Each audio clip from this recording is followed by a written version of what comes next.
इस वीडियो में मैंने आपको दो बातें बड़ी बताई। एक, सबसे पहले admin.py को मैंने बताया कि रजिस्टर कर लेना है एडमिन के साइट पे कुछ इस तरीके से, और होम पेज पे मैंने अपना फॉर्म कंस्ट्रक्ट किया है जिसका एक्शन अभी डिसाइड नहीं हुआ है, बट मेथड पोस्ट है। इंक टाइप लगाना पड़ता है आपको जब आप कोई फाइल अपलोड करते हैं। CSRF का टोकन तो आपको मालूम है फॉर्म में रिक्वायर्ड है। इनपुट टाइप फाइल जिसका नाम मैंने इमेज रखा है, और इनपुट टाइप सबमिट, बहुत सिंपल। तो ये जो फॉर्म है ये मेरा डेटा के रूप में काम करेगा, यानी कंस्ट्रक्शन करेगा, ठीक है। तो मैंने ये तैयार कर दिया फॉर्म का कंप्लीट वर्क। अब मुझे क्या करना है, इस फॉर्म का वर्क में इंसर्ट कराना है फॉर्म को। तो मैं पहले आउटपुट देखना चाहूँगा कि कैसा दिख रहा है। तो उसके लिए मैं अपने IP एड्रेस पे जाता हूँ।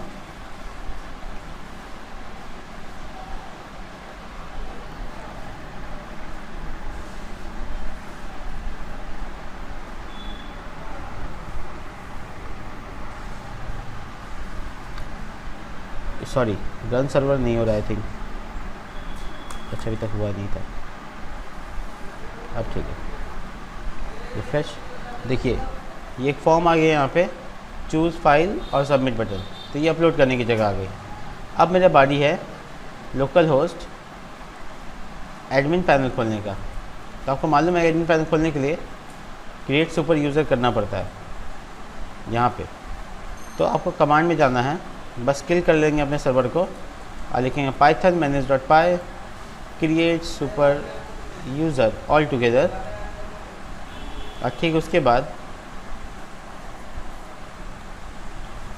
मैं यहाँ पे एडमिन rock@gmail.com ईमेल ID, अब पासवर्ड के लिए rock@123 यूज़ कर रहा हूँ, जो कि डिसमैच हो गया। अरे यार,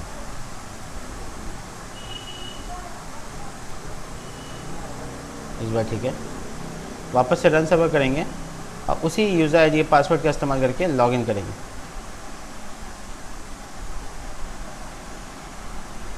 तो अब देखिए लॉगिन हो गया है। और ये देखिए फ़ोटोज़ नाम का टेबल का नाम दिख रहा है, जिसमें कि ऐड करने पर आपको टाइटल और इमेज दो चीज़ें दिखती हैं। अच्छा, मैं टाइटल भूल गया अपने फॉर्म के लिए, तो मुझे एक फॉर्म में एक और कॉलम जोड़ना पड़ेगा। इनपुट टाइप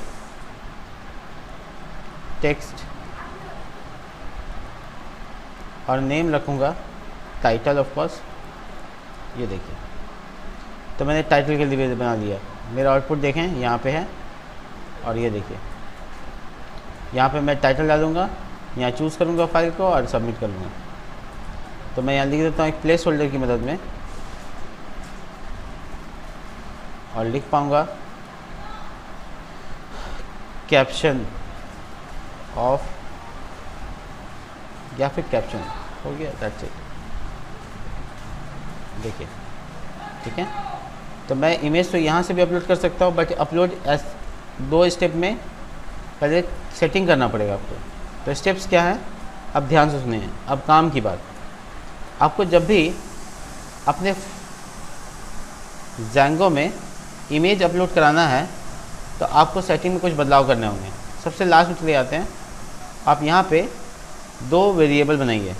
एक का नाम रखिए मीडिया URL, ठीक है, जो कि आगे पीछे स्लैश लगा के अब मीडिया फोल्डर का नाम है हम रखा है। जैसे देखिए ऊपर में स्टैटिक है, वैसे ही एक और कैपिटल में मीडिया रूट नाम का वेरिएबल बनाइए, और उसमें लिखिए OS की जरूरत नहीं है, बेस dir/मीडिया। ये जो मीडिया है ये URL है, ठीक वैसे ही जैसे टेम्पलेट के लिए था। देखो ठीक है। तो मैंने इस जगह पे बेस dir/मीडिया लिखा है। मीडिया यहाँ पे फोल्डर का नाम होगा और URL यहाँ पे /मीडिया होगा। तो मीडिया एक फ़ोल्डर बनेगा भी जिसमें इमेज स्टोर होगा। तो मीडिया रूट और मीडिया URL मैंने दो वेरिएबल बनाए हैं। आप लोग इसको करेंगे तब हम आगे बढ़ेंगे।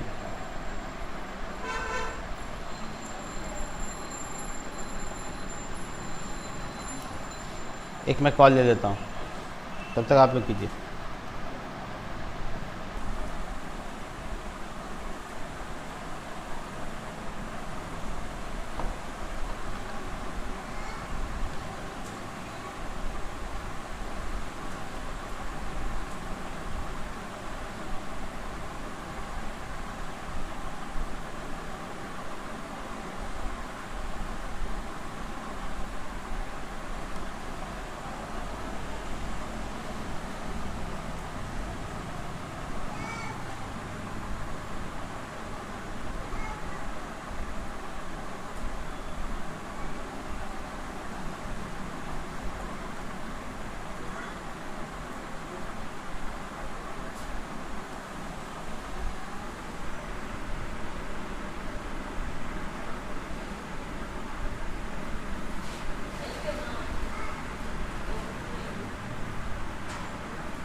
हुआ क्या?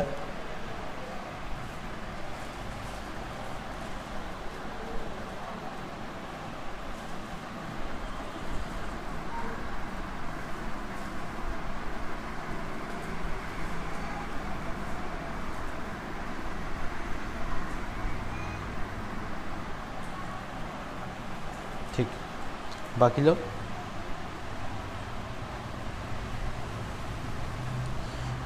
इसके बाद आपको URL में आना है और यहाँ पे कुछ चीज़ें करनी होंगी, जैसे कि यहाँ लिखना होगा from Django dot contribute dot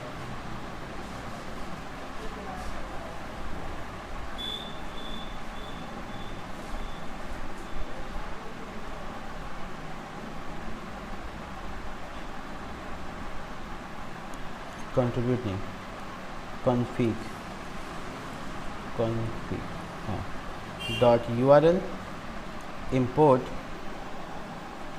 URLs dot static import static, और एक और है from Django dot config, Django में हो चुका, config dot config import settings. ये 2 लाइन मैंने इंपोर्ट किया है, आप लोग भी करें, फिर मैं बताऊं तो इसका क्या काम है।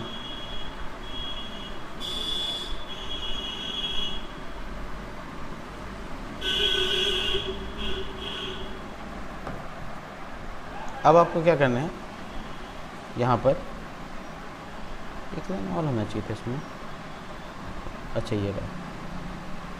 हाँ, अब आपको यहाँ पे URL के बाद प्लस लगाना है, स्टैटिक, फिर आप लिखेंगे सेटिंग्स डॉट मीडिया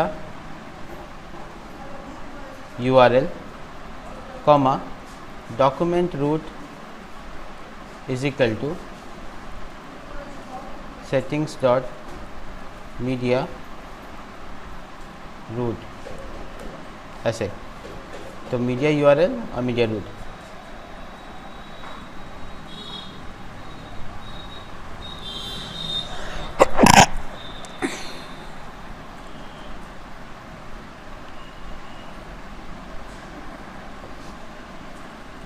ये ऐड कर देना आपको।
हो गया।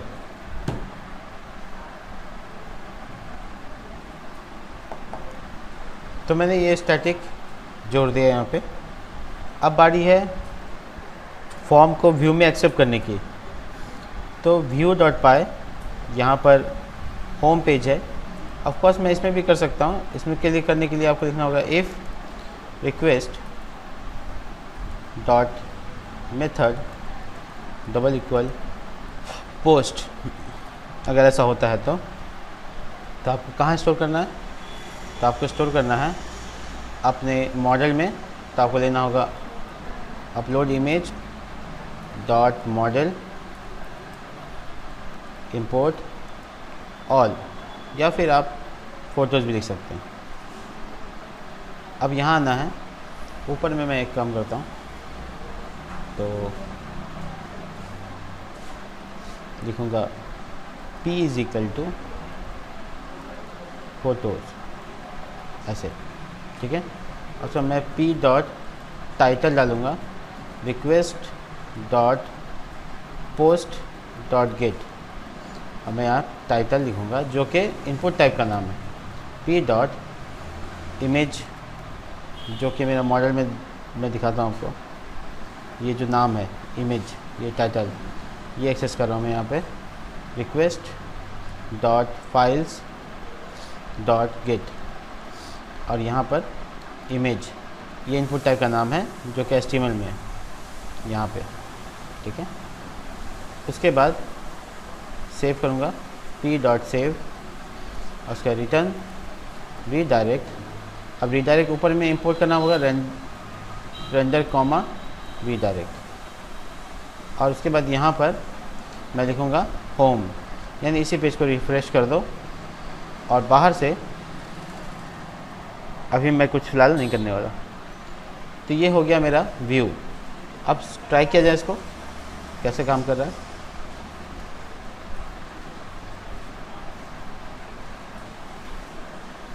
यहाँ पे मैं कैप्शन डाल रहा हूँ टेस्टिंग, और यहाँ पे मैं इमेज सेलेक्ट करता हूँ कोई इमेज के लिए डेस्कटॉप। देखो ये इमेज मैंने डाल दूँ सबमिट। तो ये इमेज आया कि नहीं आया ये एडमिन पैनल में देख लेंगे। देखो ये टेस्टिंग नाम से आया, और इसमें फ़ोटो भी है। अब फ़ोटो पे क्लिक करके देखते हैं तो फ़ोटो भी खुल गया। क्या बात है, मेरा अपलोडिंग कंप्लीट हो गया। तो मैंने फिर इमेज को अपलोड कर दिया है कंप्लीट वर्क लगाकर। सिर्फ आपको ध्यान में रखना है जब आप फाइल का इनपुट टाइप लगाते हैं तो आप पोस्ट नहीं लगाकर फाइल्स लगाएंगे, बस इतना सा है। मैं कंप्लीट वीडियो रिकॉर्ड कर रहा हूँ, इससे घबराने की बात नहीं है, और सारा चीज़ आपको मिल जाएगा। अब बात आता है जो फ़ोटो अपलोड हुआ है वो यहाँ पे दिखे इस जगह पे, तो मैं बहुत आसानी से इस काम को कर सकता हूँ। मैं एक डाटा नाम का वेरिएबल बनाता हूँ, कर्ली ब्रैकेट फोटोज़ यहाँ देकर photos dot object dot all इस तरीके से डाल दूँगा और यहाँ डाटा डाल दूँगा। इससे क्या हुआ, जितना भी फ़ोटो मेरा डेटाबेस में होगा वो यहाँ आ जाएगा। अब मैं इस काम को बूटस्ट्रैप की मदद से आसानी से कर सकता हूँ। तो मैं getbootstrap.com पे जाता हूँ।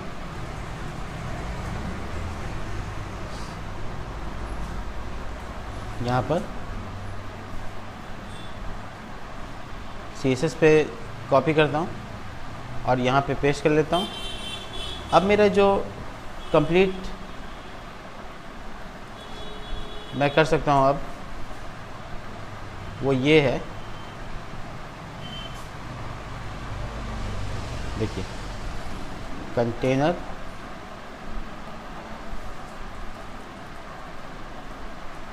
उसके बाद रो कॉल डैश LD डैश 3, उसके अंदर एक कार्ड और कार्ड में इमेज का tag card dash IMD dash top.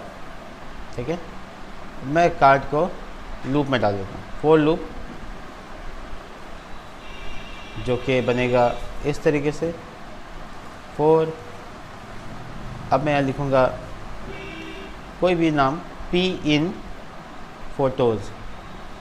अब मैं फ़ोटोज़ कहाँ से ला रहा हूँ, जियो में मैंने यहाँ लिखा है की का नाम, उसी को मैं उठा लूँगा यहाँ से और उसके बाद कर्ली ब्रैकेट पसंद ये पूछना था सर, ये जैसे क्लास बना रहे थे div dot class equal to card, इस तरह से तो शॉर्टकट कैसे यूज़ करोगे डॉट लगा के? तुम कौन सा एडिटर यूज़ कर रहे हो? सर सबलाइन एडिटर यूज कर रहे थे। सबलाइन में एमेट इंस्टॉल कर लो। सबलाइन एमेट EMMET इंस्टॉल करना होगा। तुम नेट पे देख लेना कैसे इंस्टॉल होता है, और नहीं हुआ तो हम कर देंगे, उसकी वजह से ऐसा होता है। एमेट इसमें डाला हुआ है। तो फोर लूप बन गया। अब यहाँ पर इमेज चाहिए, तो मैं दो बार कर्ली ब्रैकेट इस तरह से मेंशन करूँगा। अब मैं लिखूँगा P डॉट इमेज। अब मुझे कंप्लीट URL के लिए URL, इमेज मेरा कॉलम का नाम डॉट URL, और जो उसके जस्ट नीचे कार्ड बॉडी नज़र आएगा, कार्ड बॉडी, इसी में टेक्स्ट सेंटर लगा दूंगा और यहाँ पर S6 लगाऊंगा और यहाँ पर दो बार curly bracket P dot title. तो जो टाइटल है वो यहाँ दिखेगा।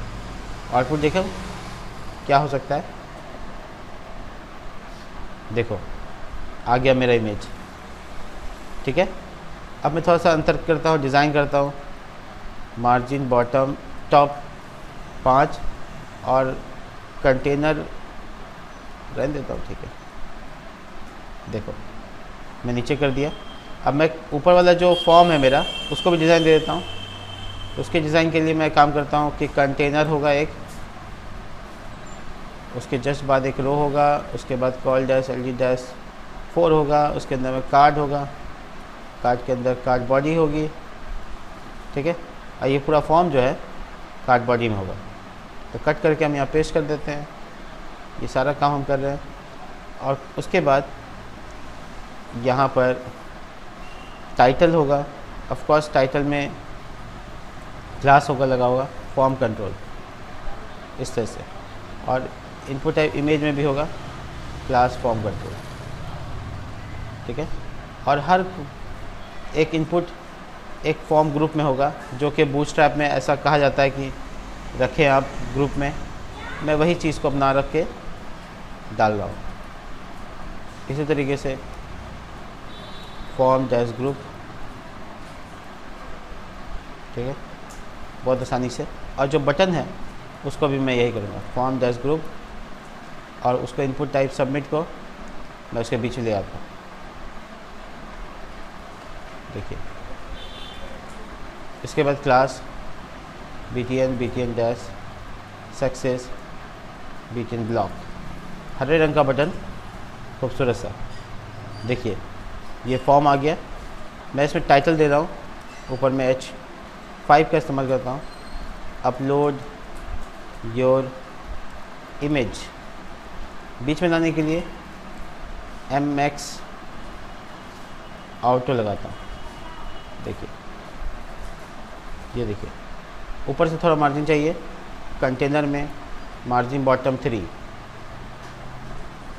देखिए कमल की, अब मैं यहाँ पे लिखना मान लो स्नेक, ठीक है, और उसके चूज़ में जाता हूँ और यहाँ पे कोई स्नेक की फ़ोटो या कोई भी फ़ोटो सैंपल से रसल वाइपर की मैंने फ़ोटो ली, सबमिट किया। देखिए तुरंत वो नीचे आ गया। तो नीचे आने का रीज़न क्या है, बगल में क्यों नहीं आ रहा है? इसकी वजह क्या है कि लूप जो है कॉलजी 3 में बन गया है, तो कॉलजी 3 के बाहर होता तभी सॉल्व होगा। इसी तरीके से इंड वाला भी ऐसा कर सकते हैं। देखिए अब देखिए पास में आया। चलो एक और मारते हैं, किंग कोबरा, ठीक है, और मैं कोई किंग कोबरा का इमेज लेता हूँ, सबमिट। देखिए तीसरा फ़ोटो, ये सब साइज़ में आ जाए, ये बाद में बात करेंगे, पहले तुम इसमें इमेज अपलोड कर लो जितना चाहो उतना। Hello sir. हाँ बोलिए। सर ये सारा जो इमेज है सर, वो सर आपके फोन में ऑलरेडी मतलब सर था कि सर आप वो ये क्रोम से सर उसको ले रहा है सर? कैसा सवाल है, कंप्यूटर में मेरे पड़ा हुआ था। मतलब वही तो सर, मतलब ये सारा फोटो सर आपके कंप्यूटर में पहले से था। हाँ मैं एक प्रोजेक्ट में यूज़ कर रहा था, तो अब इसमें डाल देना। क्रोम से और सर डायरेक्ट इसमें अपना साइज इमेज ले का सकते हो। सर वही हमको लगा चाहिए कोई भी इमेज तुम सर ले लो ना, इसमें कोई मतलब नहीं। सर साइज वाइज का कोई इशू नहीं है ना? नहीं कोई इशू, तुम कोई भी इमेज डालो, हम साइज़ परफेक्ट कर देंगे सबका। देखो मैंने जो कैप्शन टाइटल डाला वो भी, और जो मैंने इमेज डाला वो सब एकदम परफेक्ट आ रहा है। तो कई इमेज अपलोडिंग का बहुत बड़ा काम हो गया, राइट। अब बच गया ये कि आपका बराबर कैसे होगा। तो बराबर कराने के, हाँ बोलिए। जैसे इसमें जो नाम लिख के, पर्टिकुलर नाम लिख के आप ये कर रहे थे, तो वो जरूरी है कि हम जो मतलब फाइल से उठाए फोटो तो उसका भी नाम सेम होना चाहिए वहाँ पे भी? नहीं, ऐसा कहीं नहीं है। आप अच्छा, मतलब नाम कुछ भी और हम आपको अपलोड ये भरम तोड़ देते हैं। देखिए ये एग्जांपल, ये अननेम लिखा हुआ है इसमें, ये पाइथन का लोगो है, तो इसका नाम क्या लिखा हुआ है? अननेम। मैं यहाँ लिख देता हूँ वेब डेवलपमेंट, क्या फ़र्क पड़ता है? ये तो डेटा बेस जस्ट जा रहा है। देखिए ये नीचे आ गया, सबको साइज़ के बराबर लाते हैं। इसके लिए आपको card dash image dash top का इस्तेमाल नहीं करना होगा, आपको एक स्टाइल लगाना होगा जो CSS है। तो सबसे पहले ऑब्जेक्ट डैश फिट, यहाँ पे लगाएंगे ऑब्जेक्ट डैश फिट, और उसके बाद आप लगाएंगे कवर, ठीक है। और उसके बाद आप हाइट डिसाइड कर लेंगे। हाइट डिसाइड करते हैं हम 200 पिक्सल, तो ये सब साइज़ 200 पिक्सल में आ जाएगा। देखिए सबके साइज़ बराबर हो गए। अगर आप कवर की जगह कवर करें तो इसका देखो कट भी जा रहा है, तो कोई इशू नहीं आ रहा है। दूसरा ये कि कॉलजी 3 में मार्जिन बॉटम 3 डाल देते हैं, ताकि ये दोनों कार्ड एक दूसरे से अलग हो जाए। देखो परफेक्ट। अब मैं बॉडी में थोड़ा सा ग्रे कलर लगाता हूँ, क्लास BG लाइट, तो ये हल्का सा ग्रे कर देगा। यहाँ से दिखेगा नहीं आपको, लेकिन थोड़ा सा फ़र्क पड़ जाता है। देखिए एकदम परफेक्ट साइज़ फिट। अब मैं और इमेज लगाता हूँ, ये एल्बम तैयार हो गया, तो मैं इमेज लगाते जाता हूँ। देखिए एक पांडा लगाता हूँ, लिखते हैं गिफ्ट पांडा। देखिए आ गया यहाँ पे। तो आप जितना भी इमेज अपलोड कर रहे हैं वो नीचे अरेंज होता जा रहा है। आई होप ये प्रोजेक्ट आपको देख के बहुत मज़ा आ रहा होगा, बस बनाने का बारी है। तो चलिए इतने भी वीडियो को रिकॉर्ड करते हैं ताकि आप यहाँ तक काम कंप्लीट करें, फिर मैं आगे बताऊँ, जैसे डिलीट करना, बाकी चीज़ें।